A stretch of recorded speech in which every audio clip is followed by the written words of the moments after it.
بسم اللہ الرحمن الرحیم الحمد للہ رب العالمین والصلاة والسلام علی رسولہ الکریم اما بعد فاعوذ باللہ من الشیطان الرجیم بسم اللہ الرحمن الرحیم فمن زحزح عن النار وادخل الجنة فقد فاز صدق اللہ العظیم۔ بزرگان محترم اور میرے عزیز ساتھیو، اللہ رب العزت کا بڑا احسان و کرم ہوا۔ اللہ رب العزت نے ہم سب کو اس بابرکت مجلس میں شرکت کرنے کی توفیق عطا فرمائی۔ دعا فرمائے اولاً اللہ رب العزت مجھے صحیح کہنے کی توفیق عطا فرمائے، اور جو کچھ بھی کہا جائے سنا جائے ہم سب کو اس پر عامل بنا دے۔ اس دنیا میں ہر انسان یہ چاہتا ہے کہ وہ کامیاب ہو جائے، اور انسان اپنے ذہن کے اعتبار سے، اپنے علم کے اعتبار سے، اپنے تجربے کے اعتبار سے کامیابی کے معیار کو الگ الگ اعتبار سے وہ طے کرتا ہے، اور اسی کے پیچھے رات دن محنتیں کرتا ہے اور اس کو حاصل کرنے کی کوششوں میں لگا رہتا ہے۔ اس کے ذہن میں، اس کے دماغ میں، اس کی پلاننگ میں جس چیز کا حصول کی کامیابی ہے، اگر وہ مل جائے تو اس کو وہ کامیاب سمجھتا ہے، نہ مل جائے تو اپنے آپ کو ناکام سمجھتا ہے۔ لیکن اللہ نے ہمیں ایمان کی دولت سے نوازا ہے، اسلام کی دولت سے نوازا ہے، اور اللہ تعالیٰ نے قرآن کریم میں جگہ جگہ جنت اور جہنم کا تذکرہ فرمایا، قیامت کے مناظر کا تذکرہ فرمایا کہ انسان مسلمان صرف دنیا کی کامیابی کے پیچھے نہ پڑا رہے، بلکہ اپنی آخرت کی زندگی کو بھی سامنے رکھ کر وہ زندگی گزارنے والا بنے۔ ایک بندہ وہ ہے جو صرف اپنی دنیاوی زندگی تک اس کی نظر محدود ہے کہ میری دنیا بن جائے، میرا فیوچر بن جائے، میرا مستقبل سنور جائے، میری اولادوں کا فیوچر بن جائے، میری اولادوں کا مستقبل بن جائے، اور وہ اپنا فیوچر، اپنی اولاد کا مستقبل دنیا کی زندگی تک اس سے محدود رکھتا ہے، تو وہ ایک انسان دنیا میں وہ بھی ہے جو کافر ہے، جو اللہ کو ماننے والا نہیں، نبی کی تعلیمات پر یقین رکھنے والا نہیں۔ اس کی صبح شام کی زندگی کی محنت بھی یہی ہوتی ہے کہ میری دنیا بن جائے، میرے گھر والوں کی، میری بیوی بچوں کی دنیا سنور جائے۔ تو اس اعتبار سے ایک مسلمان اور ایک کافر کی سوچ میں، اس کے عمل میں، اس کی زندگی میں کوئی فرق نظر نہیں آ رہا ہے۔ مسلمان کا فیوچر، مسلمان کا مستقبل صرف دنیا کی زندگی تک محدود نہیں ہے، موت تک محدود نہیں۔ ہمارا فیوچر تو آخرت تک ہے، ہمارا مستقبل تو آخرت تک ہے۔ ہمیں دنیا کی بھی فکر کرنا ہے، آخرت کی بھی فکر کرنا ہے۔ اس لیے دنیا میں جتنے جرائم ہوتے ہیں، جتنے گناہ ہو رہے ہیں، جتنی اللہ تعالیٰ کی نافرمانیاں ہو رہی ہیں، معاصی ہو رہی ہے، جتنی خرافات ہو رہی ہیں، ان سب کو اگر پیچھے دیکھا جائے وہ تمام معاصی، نافرمانیاں، وہ تمام جرائم جس کو انگلش میں کرائم کہتے ہیں، ختم ہو جائے۔ کیسے ختم ہو سکتے ہیں؟ یہی اللہ تعالیٰ کا خوف، قیامت کا خوف ہمارے معاشرے کو، کرائم کو، جرائم کو پاک و صاف کر سکتے ہیں۔ دنیا میں بہت سے لوگوں نے اس بات کا ریسرچ کیا، غور و فکر کی کہ ہمارے علاقے میں، ہمارے معاشرے میں، ہماری سوسائٹی میں جرائم، کرائم اس لیے زیادہ ہو رہے ہیں کہ ہمارے یہاں جہالت زیادہ ہے۔ اگر لوگوں علم سے واقف ہو جائے، جہالت دور ہو جائے، تو کرائم، جرائم سے ہمارا معاشرہ پاک و صاف ہو جائے گا۔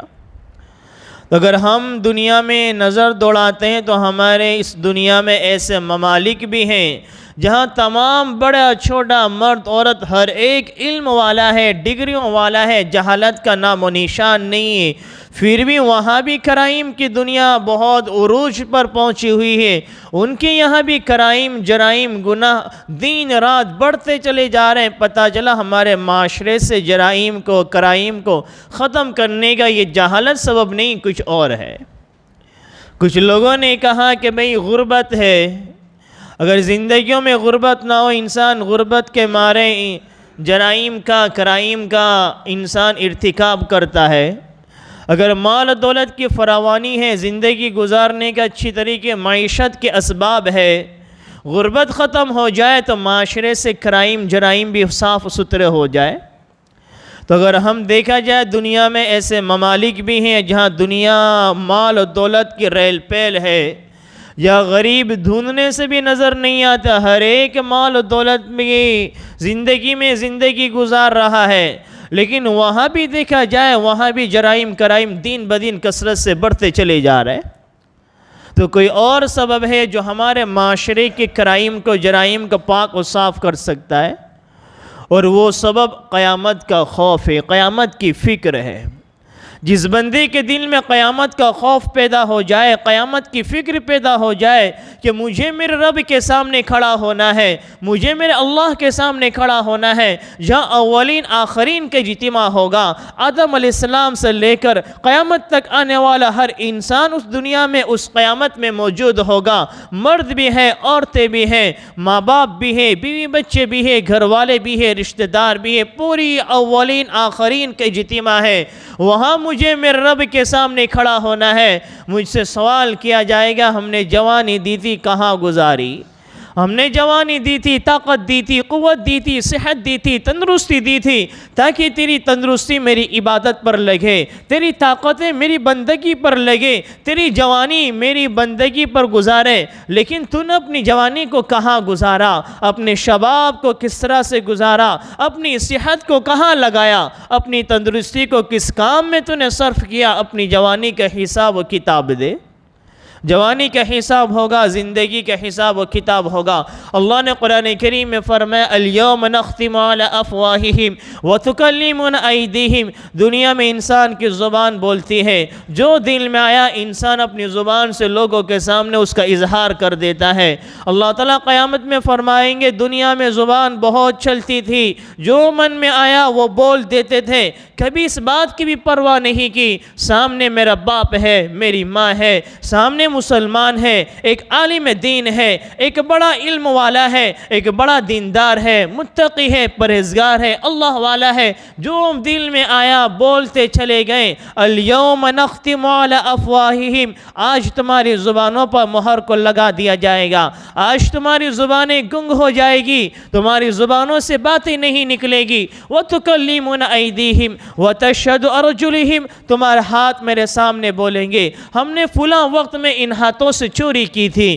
ان ہاتھوں سے فلاں پر ظلم کیا تھا، ان ہاتھوں سے فلاں پر گریبان پر ظلم کے ہاتھ لے کر گئے تھے۔ یہ پیر اللہ کے سامنے گواہی دیں گے، یہ پیر فلاں وقت میں فلاں مجلس میں گناہ کی مجلس کی طرف چل کر گئے تھے۔ اتنا ہی نہیں، ان السمع والبصر والفؤاد کل اولئک کان عنہ مسئولا۔ اگر اللہ کا خوف، قیامت کا خوف ہمارے دلوں میں پیدا ہو جائے کہ مجھے میرے رب کے سامنے کھڑا ہونا ہے، جو نگاہوں کو میں غلط استعمال کر رہا ہوں، اللہ پوچھے گا ان السمع والبصر۔ اللہ تعالیٰ قرآن کریم میں فرماتے ہیں یہاں تو جو مرضی آئے، جتنا چاہے جو چاہے دیکھتے چلے جاؤ، جو مرضی آئے کانوں سے سنتے چلے جاؤ۔ جس طرح سے ہمارے گھروں میں مہینہ پورا ہوتا ہے، لائٹ بل آ جاتا ہے کہ تم نے پورا مہینہ کتنی لائٹ جلائی، کتنا پنکھا جلایا، اس کا بل تمہیں دینا ہے۔ اللہ نے سننے کا مشین دے دیا، دیکھنے کی نگاہیں دے دی، لیکن ہر مہینہ ختم ہونے کے بعد، سال ختم ہونے کے بعد ان نگاہوں کی بصارت کا بل نہیں آتا کہ پورا مہینہ تم نے یہ دیکھا، یہ نہیں دیکھا، حلال دیکھا، حرام دیکھا، جائز دیکھا، ناجائز دیکھا، نہیں۔ اللہ تعالیٰ قرآن کریم میں فرماتے ہیں فَهَدَيْنَاهُمْ نَجْدَيْن، یہ دنیا تو امتحان کی جگہ ہے، ہم نے دونوں ہی راستے تمہارے سامنے واضح طور پر بیان کر دیے۔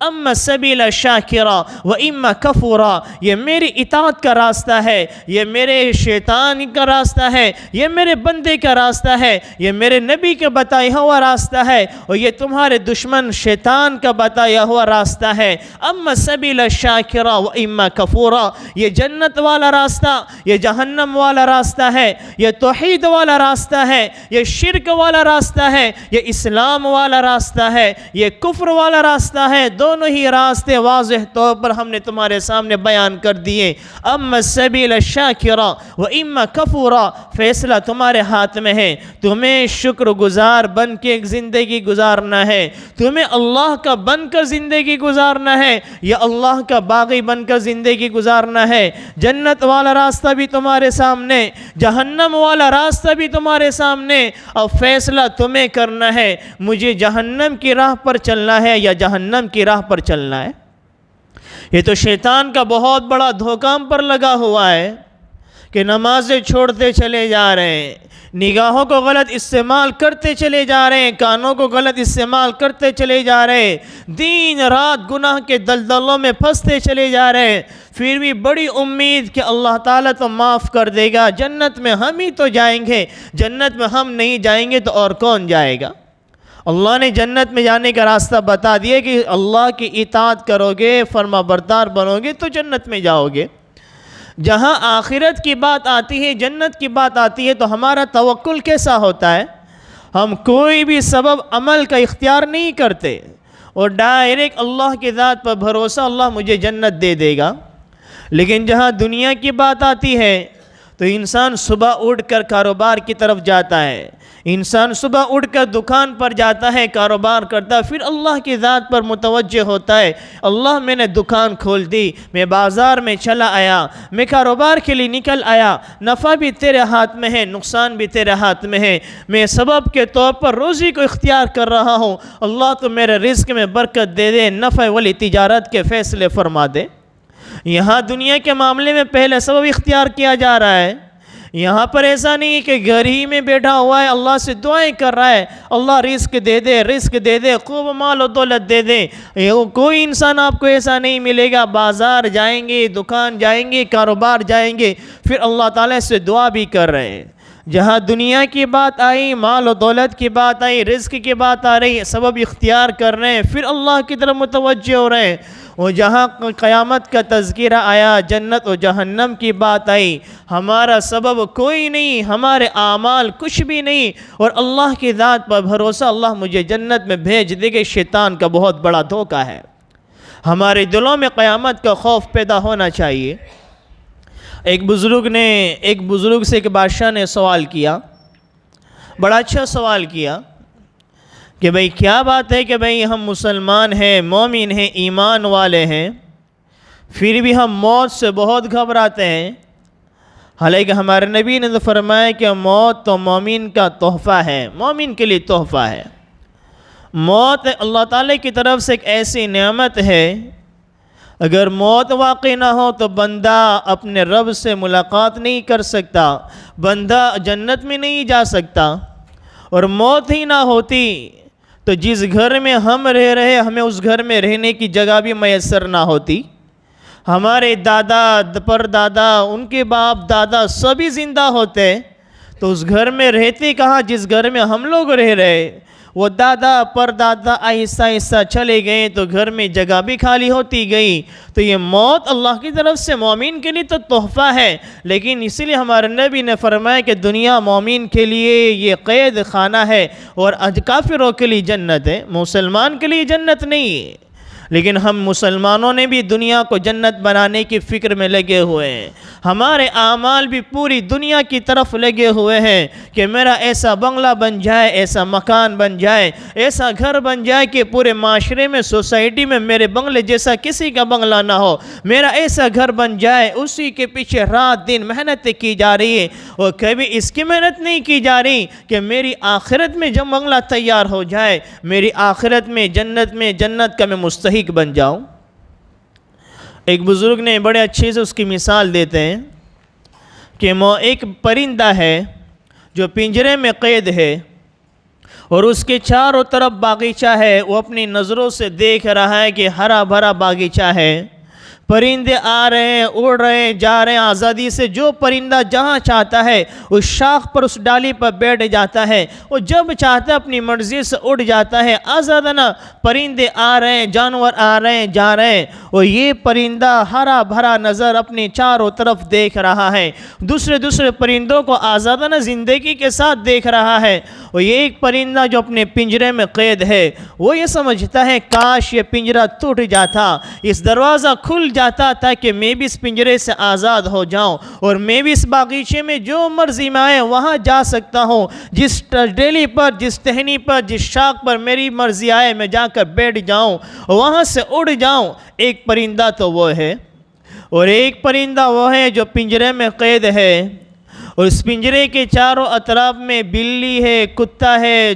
اور وہ اس بات کی توہ میں لگے ہوئے ہیں جیسے یہ باہر نکلے ہم اس کو کھا جائے۔ تو وہ اندر جو پنجرے کے اندر جو پرندہ ہے وہ اس بات کی کوشش کرے گا کہ اللہ کرے یہ پنجرہ کبھی ٹوٹے نہیں، اللہ کرے کبھی یہ پنجرے کا دروازہ نہ کھولے۔ اگر یہ پنجرے کا دروازہ کھل گیا اور میں باہر نکل گیا یا یہ اندر کوئی آ گیا تو میری جو پنجرے کی زندگی ہے وہ بھی ختم ہو جائے گی، موت کا شکار ہو جاؤں گا۔ اسی طریقے کے ایک یہ دنیا کی زندگی ایک مومن کے لیے پنجرہ ہے، ایک کافر کے لیے پنجرہ ہے۔ مومن یہ سمجھتا ہے کہ بالکل جلدی سے موت طاری ہو جائے اور میں اپنی جنت کے باغات میں چلا جاؤں، اور کافر کو پتا ہے کہ میرے پنجرے کے چاروں طرف فرشتے ہیں، جہنم کا عذاب ہے، مرنے کے بعد میرا کچھ بھی نہیں ہے، جو زندگی ہے اسی دنیا کی زندگی ہے۔ تو وہ یہ چاہتا ہے کہ میں اسی پنجرے میں رہوں، دنیا کے پنجرے میں رہوں، میری دنیا کی زندگی چلتی چلی جائے، میری دنیا کی زندگی کبھی ختم نہ ہو۔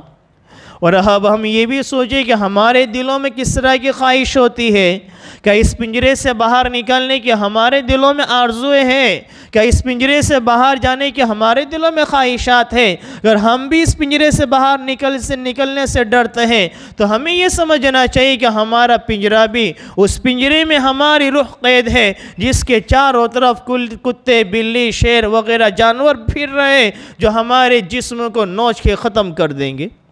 تو اللہ تعالیٰ نے قرآن کریم میں جگہ جگہ قیامت کے منظروں کو تذکرہ فرمایا، ان السمع والبصر والفؤاد کل اولئک کان عنہ مسئولا۔ زندگی میں ایک ایسی چیز ہے، اگر قیامت کا خوف ہمارے دلوں میں پیدا ہو جائے، قیامت کا یقین ہمارے دلوں میں پیدا ہو جائے تو انسان اللہ تعالیٰ کا مطیع و فرما بردار بن سکتا ہے۔ یہ جسم جو اللہ نے ہمیں دیا ہے بطور ملکیت کے نہیں، بطور امانت کے دیا ہے۔ اس باڈی کے ہم مالک نہیں ہیں، اس باڈی کے اللہ تعالیٰ مالک ہے۔ یہ امانت کے طور پر یہ پورا جسم ہمیں ملا ہے، اس لیے قیامت میں اس جسم کے ہر پارٹ سے سوال ہوگا کہ کان دیے تھے، ان کانوں سے کتنی اچھی باتیں سنی تھی، کتنی غلط باتیں سنی تھی، کتنے گانے سنے تھے، کتنی برائیاں سنی تھی۔ یہ پورے کان اللہ تعالیٰ کے سامنے گواہی دیں گے، یہ نگاہیں اللہ تعالیٰ کے سامنے گواہی دے گی، میں نے ان نگاہوں سے فلاں وقت میں فلاں اچھی چیزیں دیکھی تھی، فلاں خراب چیز دیکھی تھی۔ والفؤاد، یہ دل اللہ تعالیٰ کے سامنے گواہی دے گا کہ اس دل میں فلاں وقت میں یا اللہ فلاں مسلمان کے لیے بغض تھا، کینہ تھا، عداوت تھی، دشمناوت تھی۔ یہ بدن کا ہر جز اللہ تعالیٰ کے سامنے گواہی دے گا۔ تو ضرورت ہے کہ ہم اپنے دلوں میں قیامت کا اتنا خوف پیدا کر دیں جو ہمیں گناہوں سے باز آ جائے، ہم اللہ تعالیٰ کی نافرمانی کو چھوڑ دیں۔ موت کب آ جائے، زندگی کی آنکھیں کب بند ہو جائے، وہ انسان کسی کو کچھ کہہ نہیں سکتا۔ ایک بزرگ عیسیٰ علیہ السلام کے بارے میں، عیسیٰ علیہ السلام ایک جگہ سے گزر رہے تھے، ایک کھوپڑی تھی جو انسان کی تھی، بالکل بوسیدہ ہو چکی تھی۔ اس کھوپڑی کو عیسیٰ علیہ السلام نے کہا قم باذن اللہ، اللہ کے حکم سے کھڑا ہو جا۔ اللہ تعالیٰ نے عیسیٰ علیہ السلام کو وہ معجزہ عطا فرمایا تھا، جب بھی کسی قبر کے پاس کھڑے ہو جائے اسے کہتے قم باذن اللہ، اللہ کے حکم سے کھڑا ہو جا، وہ مردہ اللہ کے حکم سے کھڑا ہو جاتا تھا۔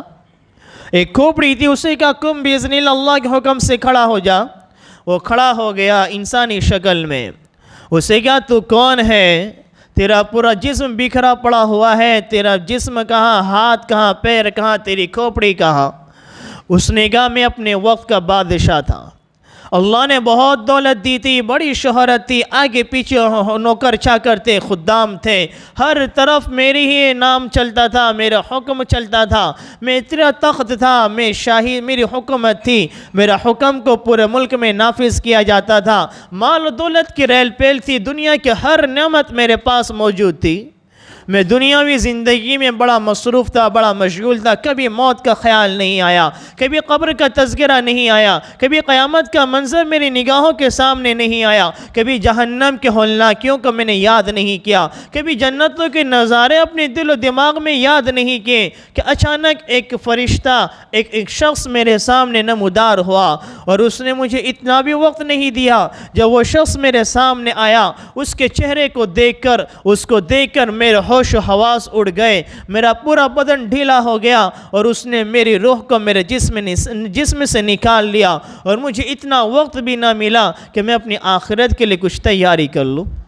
اس لیے اللہ نے وقت دیا ہے، زندگی دی ہے، بڑی غفلت کے ساتھ زندگی گزار رہے ہیں، ہمارے نوجوان بھی، بڑے بھی، مرد بھی، عورت بھی، ہماری زندگیاں ایسی بے ڈھنگی زندگی گزر رہی ہے، ہمارے معاشرے اتنے گناہوں سے بھرے پڑے ہوئے ہیں کہ ہمیں یہ احساس بھی نہیں ہوتا کہ یہ مسلمان کا محلہ ہے یا کسی غیر مسلم کا محلہ ہے۔ ہماری شادی بیاہ کے ماحول کو دیکھا جائے تو ہماری شادیاں بھی اس طرح سے ہو رہی ہے کہ پتہ بھی نہیں چلتا کہ یہ جو مہندی کی رسمیں ناچ کے لوگ ادا کر رہے ہیں، یہ کوئی مسلمان کی شادی ہے یا کسی غیر مسلم کی شادی ہے، جو پورے پیلے ڈریس پہن کر مہندی کی رسموں کو نچا رہے ہیں، ناچ گانے ہو رہے ہیں۔ اللہ کے واسطے اللہ نے ہمیں اسلام دیا ہے، ایمان دیا ہے، اللہ نے زندگی دی ہے، اللہ نے علم دیا، اللہ نے علماء کرام ہمیں دیے، جگہ جگہ مدارس ہے، علماء کرام ہے، ہر طرف دعوت و تبلیغ کا ماحول ہے، ہر طرف یہ محنتیں کی جا رہی ہے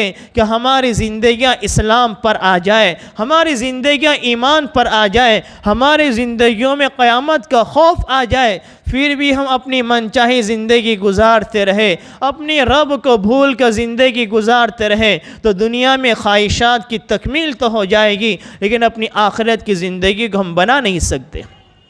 یاد رکھیں، جو اللہ تعالیٰ دینے پر قادر ہے وہ اللہ تعالیٰ لینے پر بھی قادر ہے۔ اگر اللہ نے آپ کو مال دیا، دولت دی، اللہ نے آپ کو عزت دی، شہرت دی، طاقت دی، ان تمام چیزوں کو اگر اللہ کی نافرمانی میں آپ نے استعمال کیا، اللہ ان تمام چیزوں کو اپنے عذاب میں تبدیل فرما دے گا۔ آج ہم سنتے ہیں کہ ایسی بیماریوں کا نام سنتے ہیں کہ زندگی میں کبھی ایسی بیماریاں ہم نے سنی بھی نہیں ہوگی، اور اتنی بڑی بڑی ہاسپٹلیں اس وقت دنیا میں بنی ہوئی ہے کہ پہلے 40-50 سال پہلے اتنی بڑی بڑی ہاسپٹلیں دنیا میں وجود نہیں تھا۔ تو اتنی بڑی بڑی ہاسپٹل ہونے کا مطلب یہ ہے کہ دنیا سے بیماری ختم ہو جانی چاہیے اور نئی بیماریوں کا وجود نہ آنا چاہیے۔ اتنی بڑی بڑی ہاسپٹلیں، بڑے بڑے ڈاکٹر ہونے کے باوجود بھی دن بدن نئی بیماریوں کا وجود ہو رہا ہے۔ اس کا کیا مطلب ہے؟ اللہ نے جو ہمیں صحت دی تھی، طاقت دی تھی، قوت دی تھی، جوانی دی تھی، ہم نے اس کو نافرمانی پر لگایا تو اللہ نے اسی صحت کو بیماری میں اور ایسی مہلک بیماری میں مبتلا کر دیا کہ انسان اس بیماری میں اپنے لیے موت کی دعائیں کرتا ہے۔ اللہ تعالیٰ کا اصول ہے لَإِن شَكَرْتُمْ لَأَزِيدَنَّكُمْ وَلَإِن كَفَرْتُمْ إِنَّ عَذَابِي لَشَدِيدٌ کہ اللہ تعالیٰ نے اپنے ایک اصول قرآن کریم میں بیان فرما دیا کہ میری نعمت کی شکر گزاری کرو گے تمہاری نعمت میں اضافہ ہوگا۔ اللہ نے صحت، طاقت، تندرستی دی، اس کو عبادت پر لگایا جائے، 5 وقت نمازوں کی پابندی کی جائے، اللہ تمہاری صحت میں، طاقت میں، جوانی میں اضافہ فرمائے گا۔ وَلَئِن كَفَرْتُمْ اگر میری نعمت کی ناقدری کی گئی، اسی صحت کو، طاقت کو، جوانی کو، مال و دولت کو نافرمانی میں لگایا، اللہ انہی نعمتوں کو عذاب میں، غربت میں، فقر و فاقے میں، بیماری میں تبدیل فرما دے گا۔ تو خیر اللہ تعالیٰ قرآن کریم میں فرما رہا ہے فَمَنْ زُحْزِحَ عَنِ النَّارِ وَأُدْخِلَ الْجَنَّةَ فَقَدْ فَازَ جو خطبے میں نے آیت کریمہ پڑھی۔ دنیا میں انسان چاہتا ہے کہ میں کامیاب ہو جاؤں، میں اپنے کاروبار میں آگے بڑھ جاؤں، میرا چھوٹا سا بزنس بڑے سے بزنس میں بدل جائے، میری چھوٹی سی گاڑی بڑی سی گاڑی میں تبدیل ہو جائے، میری اولادیں بڑے بڑے گھروں میں ان کی شادیاں ہو جائے۔ انسان اپنے آپ کو کامیاب سمجھتا ہے کہ میں اپنے معاشرے کا سب سے بڑا، میں اپنے معاشرے کا سب سے بڑا طاقتور، میں اپنے علاقے کا سب سے بڑا مالدار، میں اپنے کاروبار میں سب سے بڑا ماہر، میرے مقابل میں ثانی کوئی نہیں، میرے مقابل میں آنے والا کوئی نہیں، میں اپنی دنیا میں کامیاب، اپنے فیلڈ میں کامیاب۔ اللہ فرما رہے فَمَنْ زُحْزِحَ عَنِ النَّارِ وَأُدْخِلَ الْجَنَّةَ فَقَدْ فَازَ، کہ دنیا مل جانا یہ کامیابی نہیں ہے، بلکہ دنیا ملنا یہ تو اللہ تعالیٰ کی طرف سے ہے۔ کبھی کبھی تو ایسا ہوگا کہ اللہ تعالیٰ دنیا میں کسی کو بہت کچھ دے دیتا ہے، لیکن آخرت میں اس کا کوئی حصہ نہیں ہوگا۔ اور ایک بندہ وہ ہے جو دنیا میں اس کے پاس کچھ بھی نہیں ہے، فقر و فاقہ، غربت ہے اور کمزوری کی حالت میں زندگی گزار کر گیا ہے، لیکن دنیا میں رہ کر اللہ تعالیٰ کو یاد رکھ کر زندگی گزاری، ہمیشہ قیامت کا خوف دلوں میں بٹھا کر رکھا۔ ایک بزرگ کو کسی نے خواب میں دیکھا، مرنے کے بعد ان بزرگ سے پوچھا کہ اللہ کے یہاں سب سے بڑا درجہ کن لوگوں کا ہے؟ انہوں نے فرمایا کہ میں نے اللہ کے یہاں سب سے بڑا درجہ علماء کرام کا پایا، سب سے بڑا درجہ علماء کرام کا ہے۔ اسی لیے حضرت امام محمد رحمۃ اللہ علیہ کو خواب میں دیکھا کہ اللہ تعالیٰ نے آپ کے ساتھ کیا معاملہ فرمایا؟ امام محمد نے فرمایا کہ اللہ نے مجھے فرمایا، اے محمد، اگر میں تجھے علم دینا نہ چاہتا، اگر میں تجھے معاف کرنا نہ چاہتا تو میں تجھے علم نہ دیتا، تجھے علم ہی اسی لیے دیا تھا کہ میں تجھے معاف کر دوں، تجھے جنت میں بھیج دوں۔ علماء کرام بھی انسان ہیں، ان سے بھی گناہیں ہو سکتی ہیں، نافرمانیاں ہو سکتی ہیں، لیکن اللہ تعالیٰ ان کی موت سے پہلے انہیں توبہ کی توفیق عطا فرما دیتے۔ شیخ زکریا رحمۃ اللہ علیہ نے اپنی ایک جگہ پر لکھا ہوا ہے، فتح عالمگیری میں بھی یہ بات لکھی ہوئی ہے، اگر کوئی بندہ کسی ایک عالم کو حقارت کی نظر سے دیکھے،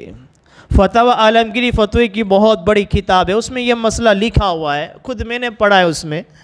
اور شیخ زکریا رحمۃ اللہ علیہ نے بھی ایک جگہ یہ بات لکھی ہوئی ہے، کسی عالم کو حقارت کی نظر سے دیکھنا برا بھلا کہ نیکی تو دور کی بات ہے، فتوی کی کتاب بڑے بڑے علماء کے معتبر حوالے سے یہ میں بات کہہ رہا ہوں،